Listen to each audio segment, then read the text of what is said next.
तो दोस्तों welcome to YouTube channel Ahilyabai coaching centre.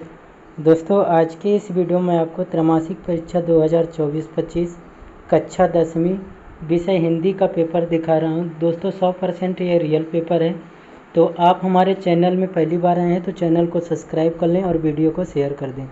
दोस्तों सब्सक्राइब करने का फ़ायदा ये होगा कि जब भी मैं इस पेपर का क्वेश्चन आंसर इसी चैनल पर अपलोड करूंगा तो नोटिफिकेशन सबसे पहले आप तक पहुंचेगा। तो चलिए दोस्तों हम वीडियो को स्टार्ट कर लेते हैं। कुल प्रश्न पत्रों की संख्या जो है दोस्तों 23 है और कुल मुद्रित पृष्ठों की संख्या इसमें 7 रहेगा। समय 3 घंटा दिया जाएगा। पूर्णांक 75 अंक का है। निर्देश पढ़ लीजिए दोस्तों कि सभी प्रश्न करना अनिवार्य है। दोस्तों यदि आपसे कुछ भी नहीं आता फिर भी सभी क्वेश्चनों को आपको करना है, चाहे गलत ही आंसर क्यों ना करें। फिर प्रश्न क्रमांक 5 तक वस्तुनिष्ठ प्रश्न है जिनके अंक 30 हैं, ऑब्जेक्टिव क्वेश्चन है। 6 से 17 तक 2 अंक के प्रश्न हैं जिनकी शब्द सीमा 30 है, 30 शब्द यानी 3 से 4 लाइन। और प्रश्न पत्र 18 से 20 तक 3 अंक के प्रश्न, शब्द सीमा 75 है, तो इसमें 5 से 6 लाइन के आंसर आना चाहिए। और प्रश्न क्रमांक 21 से 23 तक 4 अंक है, शब्द सीमा 120 यानी 10 से 12 लाइन में आना चाहिए। तो दोस्तों ये आपको अच्छे से समझ में आ गया होगा कि सभी प्रश्न करना अनिवार्य है। 30 शब्द में कितना लिखना, 75 शब्द में और 120 शब्द में। दोस्तों अभी तक हमारे चैनल को सब्सक्राइब नहीं किए तो जल्दी से सब्सक्राइब कर लें। जल्दी हम आपको आगे का क्वेश्चन पेपर दिखाने वाले। चलिए दोस्तों देखिए प्रश्न क्रमांक 1 है, सही विकल्प का चयन करना है। दोस्तों यदि वीडियो की क्वालिटी अच्छी नहीं दिख रही है तो आप क्वालिटी चेंज कर सकते हैं। तो सही विकल्प का चयन करके लिखना है कि हिंदी के पद साहित्य का दूसरा कौन है। तो ये 4 ऑब्जेक्टिव हैं। और सूर के पद में भाषा है। फिर रसात्मक वाक्य में काव्य परिभाषा किस आचार्य की है। फिर दोस्तों अगला है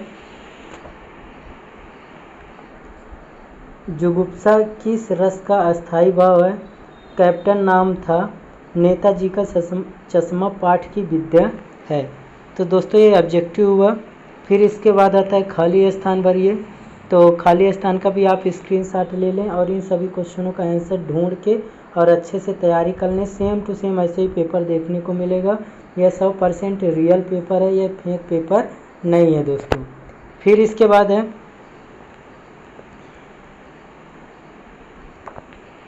सही जोड़ी बनाइए। तो दोस्तों सही जोड़ी का भी आप स्क्रीनशॉट ले लें। लखनवी अंदाज, एक कहानी यह भी, नौबत खाने में द्वदत्त, संस्कृति, बाल गोविंद भगत, नेताजी का चश्मा। दोस्तों मैं उम्मीद करता हूँ कि इन सभी क्वेश्चनों का आप स्क्रीनशॉट ले लिए होंगे। लिखने में टाइम लगेगा, आप स्क्रीनशॉट ले लें। फिर इसके बाद दोस्तों एक वाक्य में उत्तर है, एक वाक्य में उत्तर है, इसका भी जल्दी से आप स्क्रीनशॉट ले लें। रचना के आधार पर वाक्य कितने प्रकार के होते हैं। सूरदास भक्तिकाल की किस शाखा के कवि हैं। नेताजी की मूर्ति किससे बनी थी। भोलेनाथ का असल नाम क्या था। और करुण रस का स्थायी भाव लिखिए। समास के भेद होते हैं। दोस्तों फिर इसके बाद सत्य असत्य का भी आप स्क्रीनशॉट ले लिए होंगे। मैं उम्मीद करता हूँ कि क्रिया के वर्तमान काल में काम होने का पता चलता है। नाटक गद्य की विधा है। रस के 7 अंग होते हैं। रामचरितमानस महाकाव्य है। मात्रिक छंद में वर्णों की गणना कीजिए। और 1 अंक वाली रचना कहानी कहलाती है। फिर इसके बाद है दोस्तों 6वां क्वेश्चन है कि रस किसे कहते हैं, उदाहरण सहित समझाइए। अनुप्रास अलंकार किसे कहते हैं, उदाहरण सहित समझाइए।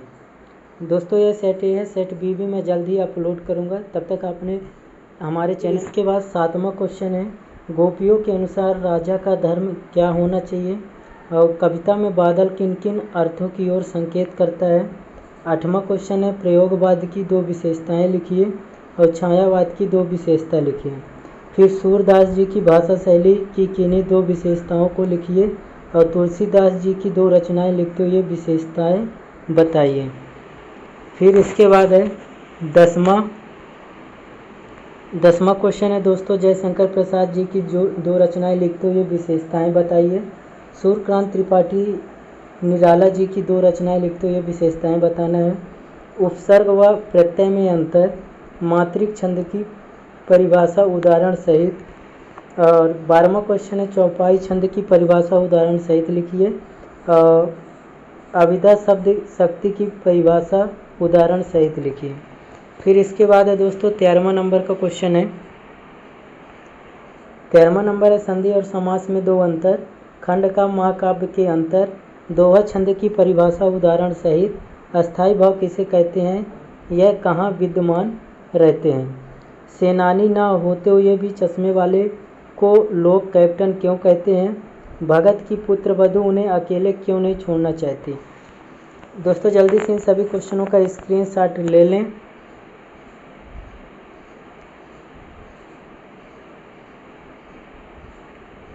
फिर इसके बाद है 9, 2, 11 होने पर मुहावरे का अर्थ वाक्य में प्रयोग करना है। मुहावरा और लोकोक्तियों में अंतर, तत्सम शब्द किसे कहते हैं। फिर है इसके बाद दोस्तों देशज शब्द किसे कहते हैं। निम्नलिखित पद्यांश का संदर्भ, प्रसंग और अर्थ भी लिखना है, तो इसका आप स्क्रीनशॉट ले लें 18वें नंबर का। फिर 19 नंबर में है दोस्तों, इसका भी स्क्रीनशॉट ले लें।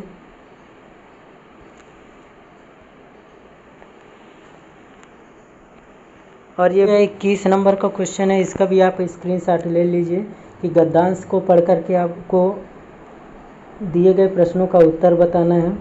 फिर शाला शुल्क मुक्ति हेतु अपने प्रचार को पत्र लिखना है। ध्वनि विस्तारक यंत्र में बहुत ही इम्पोर्टेंट क्वेश्चन है दोस्तों, वार्षिक पेपर में भी आता है। ये दोनों का भी आप जो प्रार्थना पत्र है तैयार कर लें। फिर इसके बाद है दोस्तों 150 शब्दों में निबंध लिखना है। तो दोस्तों विज्ञान के चमत्कार तो आता ही है, अनुशासन का महत्व, खेलों का महत्व और भारत की बढ़ती जनसंख्या, इनका आप रूपरेखा याद कर लें और उसको डिटेल में 4 से 5 लाइन आप लिखते रहें। आज तक के लिए धन्यवाद दोस्तों। जल्दी हम मिलेंगे नेक्स्ट वीडियो में नेक्स्ट सेट के साथ। तो आप हमारे चैनल में यदि नए हैं तो चैनल को सब्सक्राइब कर लें और वीडियो को शेयर कर दें। आज तक के लिए जय हिंद दोस्तों, जल्दी मिलेंगे।